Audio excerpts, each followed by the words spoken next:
When Foli finally decided to return to Ghana, it was his longtime friend Aryeh who bought his plane ticket for him. He returned home with nothing to his name. It was better to be home than to be struggling in a foreign land, he said to console himself.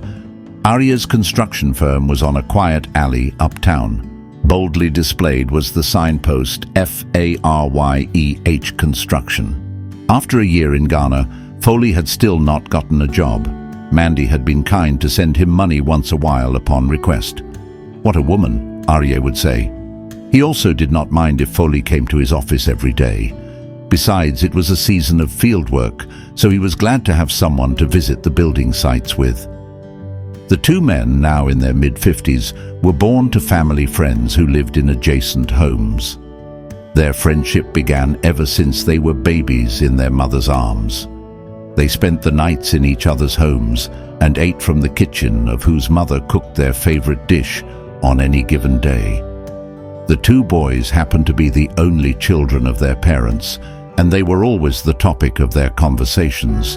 They were brilliant students and came home each year from their respective schools with academic laurels to the joy of their parents. As they grew older, work and eventually marriage drew them apart. Whilst Foli worked as an accountant, Aryeh went into estate development. They all did well in their endeavors until Foli left to join his wife in the UK. Whilst Foli was away, Aryeh also enjoyed a passionate marriage to a former beauty queen, Agnes, who had become a successful businesswoman. Their joy was complete when, after 5 years of marriage, they finally had Yah, a beautiful baby girl. Agnes was equally happy to see Foli again and continued as before to treat him as her brother-in-law. Their daughter Yah as well embraced Foli as her uncle.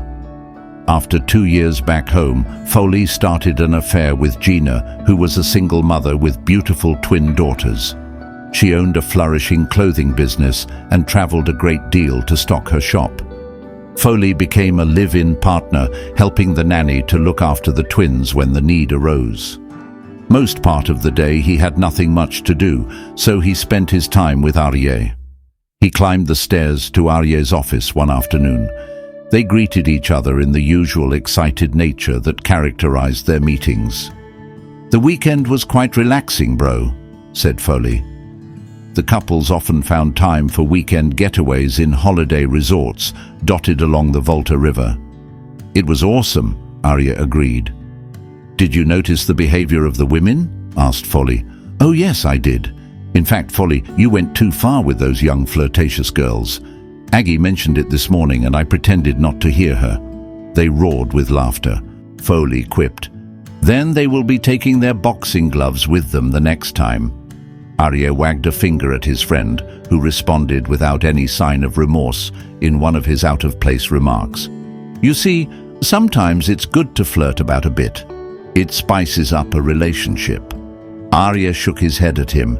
He had noticed he had not changed a bit after so many years away. He had been quite a ladies' man ever since they were young. He had a girlfriend as early as their junior school days. He was one day caught with the girl in the evening, and his father gave him a sound beating. He did not relent. He told the girl he had suffered for her sake, so he was not going to let her go. He harassed her so much it turned into a fight at school. They were suspended for 2 weeks and given portions of the school compound to weed. That ended the affair. Even after marriage, he was involved with some ladies in his workplace. Aryeh still suspected he might be having an affair with one of his old flames even now that he was back. Foli would not make it open to Aryeh, whom he knew detested such conduct in him. After much of the jesting, Aryeh informed him they would be visiting one of his construction sites. "Let's do lunch afterwards," he added to his friend's joy. "Yeah, I'm almost salivating for that jollof at Crispy's." "When are we going to stop having lunch like lovers?" Aryeh said jokingly. "When we die." Foli's response sent them roaring with laughter. On the way out, Aryeh had a call from one of his construction sites to come by if he could. It was closer, so he drove there. Aryeh and the foreman compared notes on the ongoing project. Donning a safety helmet, Aryeh climbed a wooden ladder to the first floor of the building under construction. In trying to dodge a piece of wood that shifted in his way, he stepped backwards and slipped. He clutched a nearby plank which gave way.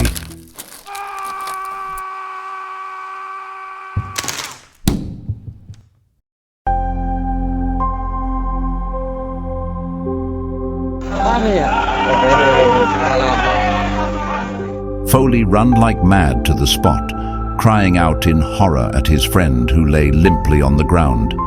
He bent over the groaning man, yelling his name into his ears. Aryeh! Aryeh! Can you hear me? He ran back to the pickup and drove it to where Aryeh lay. He showed the workers how to carry him carefully into the bucket of the pickup. A few workers jumped in, and he drove furiously out of the yard.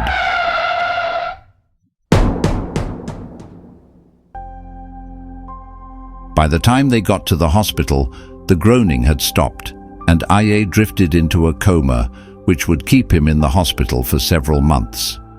Agnes grieved over her husband's condition when she came to the hospital. His parents would not accept their son's fate, which was definitely tied to theirs. They prayed aloud in the ward and at home. They sent their church members to their son's ward to pray for him. His daughter only got to know when she came on vacation. She had wondered why the foreman was the one who came to pick her from school. That was indeed a fact, but as late as 10 o'clock in the evening, her father had not come home from work. Mummy, has Dad traveled? Agnes pulled her daughter down beside her on the settee and told her what had happened. Agnes consoled her and assured her he was not dead as she thought. The next morning, Yah could not hold back her tears when she saw her father at the hospital. From then on, she went to visit him alone. The house was not the same without him. Anytime she was on vacation, they'd spend their evenings watching soaps or football or driving out to buy something delicious to eat. Yah returned to school after so much coaxing. She wanted to remain at home until her father got well. There was practically nothing she could do if she stayed. It was with a heavy heart that Foli and Agnes took her back to school. The next morning, Agnes went to the hospital as usual. As she fussed around her husband's bed, she heard a groan. She turned around, wondering where it came from. She looked at her husband and saw his eyes had begun to flutter. After he was looked over by the doctor, Agnes hurried to his side. You are finally awake, my dear. Wipe your tears. I'm back to life. Suddenly, Aryeh noticed all was not well when he tried to raise himself up from his pillow. He felt a stiffness to his waist. Aggie, what happened to me? Agnes hushed him and gently pushed him back onto the pillow. He knew something was amiss. He put his hand under the sheets and touched his hips. Aggie, is my back broken? Number, the doctor has not said so. Aggie, you are not telling me the truth. I can't feel my legs. There's nothing wrong with them. You've been in one place for a long time, and that might be the reason for the numbness. Foli came by in the evening. Now, Foli, you have been my friend since we opened our eyes. Please tell me the truth. Will I be able to walk again? You'll be fine. We are waiting for the doctor's diagnosis. Came an optimistic response from Foli.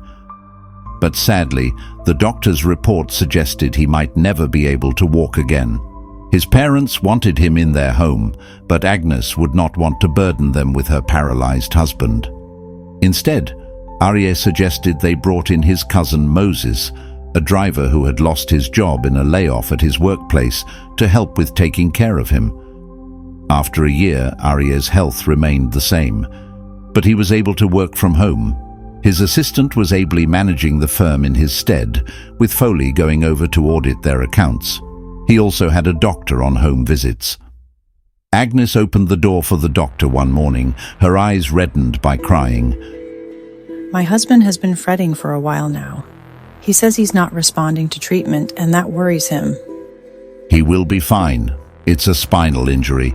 It depends on the severity of the injury to heal. He will one day be able to come out of bed himself. He assured her that sometimes medical diagnosis may be given, but nature had its own way of curing each person, depending on the individual's constitution. Agnes burst out crying, and the doctor extended his arms to console her. The next thing she knew, he was all over her, trying to kiss her. Agnes pushed him away.